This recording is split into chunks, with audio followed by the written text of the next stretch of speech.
ആ താജുൽ ഉലമ അവിടുത്തെ ദറജറിയാൻ അവിടുത്തെ മകൻ ബഹുമാനപ്പെട്ട കൂറത്തങ്ങളെ മാത്രം നോക്കിയാൽ മതി.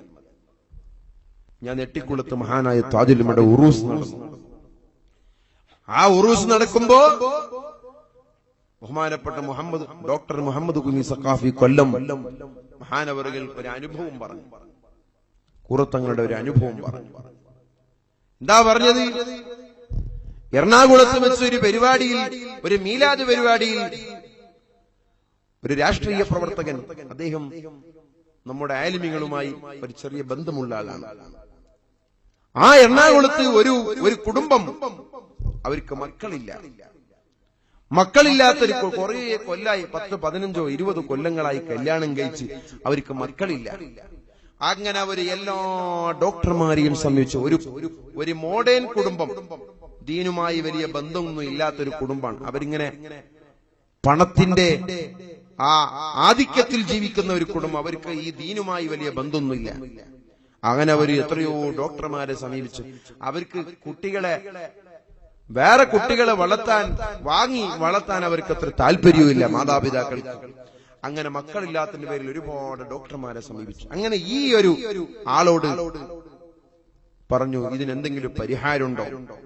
അപ്പൊ അദ്ദേഹം പറഞ്ഞു, അത്രേ, ഇങ്ങനെ ഒരു തങ്ങളുണ്ട്, എട്ടിക്കുളത്താണ് അവരുടെ വീട്, നിങ്ങൾ പോയി കണ്ടോളൂ, എനിക്കൊന്നും വരാൻ പറ്റൂല, നിങ്ങൾ പോയി കണ്ടാൽ എന്തെങ്കിലും പരിഹാരമുണ്ടാകുമെന്ന് പറഞ്ഞു. അങ്ങനെ അവര് അഡ്രസ് എല്ലാം ചോദിച്ച് എട്ടിക്കുളത്ത് ബഹുമാനപ്പെട്ട കൂറത്തങ്ങളുള്ള ദിവസം വന്നു. തങ്ങളെ കണ്ടപ്പോ തങ്ങൾ വെച്ച് എവിടെ നിന്ന് വന്നതാ? എറണാകുളത്ത് നിന്ന് വന്നതാണ്. എന്താ സംഭവം? മക്കളില്ല, കുറെ കാലമായി കല്യാണം കഴിഞ്ഞ് കുറെ ചെലവൊക്കെ നടത്തി കുറെ ഡോക്ടർമാരെ സമീപിച്ചു. അങ്ങനെ തങ്ങള് വെള്ളം കൊണ്ടുവരാൻ പറഞ്ഞു. അവർ ഒരു കുപ്പി വെള്ളം അവിടുന്ന് വാങ്ങിക്കൊണ്ടുവന്നു. തങ്ങള് അതിൽ മന്ത്രിച്ചു കൊടുത്തു, പോയിക്കൊള്ളി. അപ്പൊ അവര് ഇനി മരുന്ന് എന്തെങ്കിലും പറയും എന്ന് വിചാരിച്ച് നിൽക്കരുത്. അവർക്ക് ഈ വെള്ളമാണ് ഇതിനുള്ള മരുന്ന് അവർക്കറിയില്ല. അവരെന്തെങ്കിലും മരുന്ന് പറയും എന്നിങ്ങനെ അവിടെ നിന്നപ്പോ, പോയിക്കൊള്ളി, നിങ്ങൾ ഈ വെള്ളം കുടിച്ചോളി എന്ന് പറഞ്ഞു. അങ്ങനെ അവരവിടെ നിന്ന് മടങ്ങി വീട്ടിലെത്തി ഇങ്ങനെ രാത്രിയായപ്പോ, ഇങ്ങനെ രാത്രിയാകുന്ന സമയത്ത് ഈ ഭർത്താവ് പറഞ്ഞു, അല്ല, ഇപ്പൊ നമ്മൾ എന്തിനാ ഇത്രയും ദൂരം അങ്ങോട്ട് എട്ടിക്കുളത്തേക്ക് പോയത്? ഈ ഒരു കുപ്പി ബിസ്ലരി വെള്ളത്തിലാണ്. അപ്പൊ ഭാര്യ പറഞ്ഞു, സംഭവം ശരിയാണ്, എനിക്കും ഇത് അഭിപ്രായമുണ്ട്, പക്ഷെ ഞാൻ എങ്ങനെ നിങ്ങളോട് പറയാ എന്ന് വിചാരിച്ചിട്ടാണ് ഞാനും പറയാത്തത്. ഈ ഒരു വെള്ളത്തിനാണോ ഞങ്ങൾ അവിടം വരെ പോയത് എന്ന് പറഞ്ഞുകൊണ്ട് ഭർത്താവ് ആ വെള്ളത്തിന് തട്ടിക്കളഞ്ഞു. ആ വെള്ളം പോയി ഒരു പുറത്ത് മറിഞ്ഞുപോയി, ഒരു തെങ്ങിന്റെ മുരട്ടേക്ക് പോയി അത് വീണു. അങ്ങനെ രാത്രി അവർ കിടക്കാൻ വേണ്ടി നിൽക്കുന്ന സമയത്ത് അവർക്ക് ഉറക്കം വരുന്നില്ല എന്ന് മാത്രമല്ല, അവർ താമസിക്കുന്ന വീടിന്റെ ചുറ്റുഭാഗത്തു നിന്നും ഒരുപാട് ചെറിയ ചെറിയ കുഞ്ഞുമക്കൾ കരയുന്ന ശബ്ദം കേൾക്കുന്നു. ചെറിയ കുഞ്ഞുമക്കൾ കരയുന്ന ശബ്ദം, വീടിന്റെ 4 ഭാഗത്തും മക്കൾ കരയുന്ന ശബ്ദമാണ്. അവർക്ക് ഉറങ്ങാൻ പറ്റുന്നില്ല. ആകെ പേടിച്ച് പരിഭ്രാന്തരായി സുബഹി വരെ അവർ ഉറങ്ങിയില്ല. അവർക്ക് ഉറക്കം വരുന്നില്ല. ഉറങ്ങാൻ വേണ്ടി നിൽക്കുമ്പോ കുട്ടികളെ കരച്ചിൽ, കുറെ ചെറിയ കുഞ്ഞുമക്കൾ കരയുന്ന കരച്ചിൽ കേൾക്കുന്നു.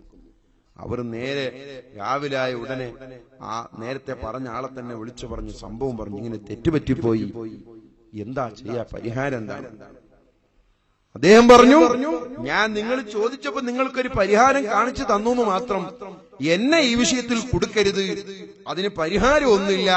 നിങ്ങൾ എട്ടിക്കുളത്ത് പോവാ, കൂറത്തങ്ങളെ കാണാ, മാപ്പ് ചോദിക്കുക, ഇത് മാത്രമേ പരിഹാരമുള്ളൂ. അങ്ങനെ അവസാനം അവര് വീണ്ടും പോയി എട്ടിക്കുളത്ത് വന്നു. കൂറത്തങ്ങളെ കണ്ടു. സംഭവം ഇവര് തങ്ങളോട് പറഞ്ഞു. തങ്ങള് പറഞ്ഞു, ഞാനതിൽ ഊതിയത് എന്റെ ഊത്ത് പ്രശ്നമല്ല, പക്ഷേ ഞാനതിൽ ഖുർആൻ ഓതിയിട്ടാണ് ഊതിയിട്ടുള്ളത്. ആ വെള്ളത്തിൽ ഖുർആൻ ഓതിയിട്ടാണ് ഞാനതിൽ ഊതിയത്. അത് അള്ളാഹു പൊരുത്തപ്പെടണം. അള്ളാഹുവിന്റെ കലാമായ ഖുർആനാണ് ഞാൻ ഓതിയത്. ഒന്ന്. രണ്ടാമത്, എന്നിൽ എന്തെങ്കിലും ഒന്നുണ്ടെങ്കിൽ അത് എന്റെ ബാപ്പയാണ് എനിക്ക് തന്നിട്ടുള്ളത്. നിങ്ങൾ എന്റെ ബാപ്പയോട് പോയി മാപ്പ് ചോദിച്ചു. എന്നോട് നിങ്ങൾ മാപ്പ് ചോദിക്കേണ്ടതില്ല. എന്റെ ബാപ്പ ഇവിടെ കിടക്കുന്നുണ്ട്, ആ താജുൽ ഉലമയിൽ പോയി നിങ്ങൾ പറഞ്ഞോ. അങ്ങനെ ഒരു കുപ്പി വെള്ളം കൊണ്ടുവന്നിരുന്നു. വെള്ളം മന്ത്രിക്കാനും പറഞ്ഞു. തങ്ങൾ പറഞ്ഞു, നിങ്ങൾക്ക് ഞാൻ ഇക്കൊല്ലം നിങ്ങൾക്ക് ഞാനും വെള്ളം മന്ത്രിച്ചു തരൂരാ. ഇപ്പോൾ നിങ്ങൾക്ക് വെള്ളമില്ല, ഈ കൊല്ലം അടുത്ത കൊല്ലം വേണമെങ്കിൽ നോക്കാം, പോയിക്കോന്ന് പറഞ്ഞു. നോക്കൂ നിങ്ങൾ, ആ മഹാനായ കൂറത്ത തങ്ങള് അവിടുന്ന് ബഹുമാനപ്പെട്ട താജുൽ ഉലമയുടെ തർബിയത്തിലും അവിടുത്തെ എല്ലാ പൊരുത്തത്തിലുമുള്ള മഹാൻ. ആയിരക്കണക്കിന് ആളുകൾ അവിടുത്തെ പൊരുത്തം വാങ്ങി അവിടുത്തെ ആ പൊരുത്തത്തിലൂടെ അവിടുന്ന് മന്ത്രിച്ച വെള്ളം ഒന്നിലിങ്ങനെ ഊതിയാ മതി, ആ വെള്ളത്തിന് വലിയ പവറാണ്. അതെല്ലാം താജുൽ ഉലമയുടെ ഒരംശമാണ്. അതിന്റെ എത്രയോ ഇരട്ടി താജുൽ ഉലമയിലുണ്ട്. പക്ഷേ താജുൽ ഉലമ അതെന്താക്കിയില്ല, ജനങ്ങൾക്ക് മൊത്തം അത് ഇവിടെ കൊടുക്കാൻ നിന്നില്ല. തങ്ങൾ ഇൽമിന് വേണ്ടി ഇവിടെ ജീവനും ചെലവഴിച്ചു. താജുൽ ഉലമ എങ്കാൽ ഇവിടെ മന്ത്രിക്കാൻ നിന്നാല് സുബ്ഹാനല്ലാഹ് അവിടെ ഉള്ള ആളത്ത് ജനങ്ങളെ ഉൾക്കൊള്ളാൻ കഴിയുമായിരുന്നില്ല. പക്ഷേ തങ്ങൾക്ക് അതങ്ങനത്തെ ഒരു ചൂട് കൊടുത്തതും ഒരു ദേഷ്യം കൊടുത്തതും എന്തിനാ? അവിടുത്തെ ഇൽമ നടക്കണം, ദർസ് നടക്കണം, കോളേജ് നടക്കണം, ദീനീ സ്ഥാപനങ്ങളും സംരംഭങ്ങളും നടക്കണം. അതൊക്കെ തങ്ങൾക്ക് നടക്കണമെങ്കിൽ ജനങ്ങളൊന്ന് മാറി കിട്ടണ്ടേ. അതിന് അല്ലാഹു മഹാനവറുകളെ അനുഗ്രഹിച്ചതാണ്.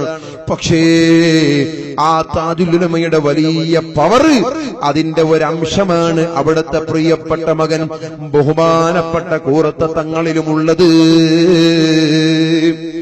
അതുകൊണ്ട് സഹോദരന്മാരെ, ആ താജുൽ ഉലമയുണ്ടല്ലോ വലിയ ഇൽമിന്റെ ഇബാദത്തിന്റെ ഉടമയാണ്. ഞാൻ ഓർത്തുപോയി വകയാണ്, മഞ്ചേശ്വരത്തിനടുത്ത്, മഞ്ചേശ്വരം അച്ചമ്പാടി എന്ന് പറയുന്ന സ്ഥലത്ത് ഉറൂസിന്റെ പരിപാടിക്ക് ഞാനൊരു ദിവസം വഅദിന് പോയ സമയത്ത് അന്നവിടെ ദുആ നടത്താൻ വേണ്ടി വന്യരായ ശൈഖുനാ താജുശ്ശരിയ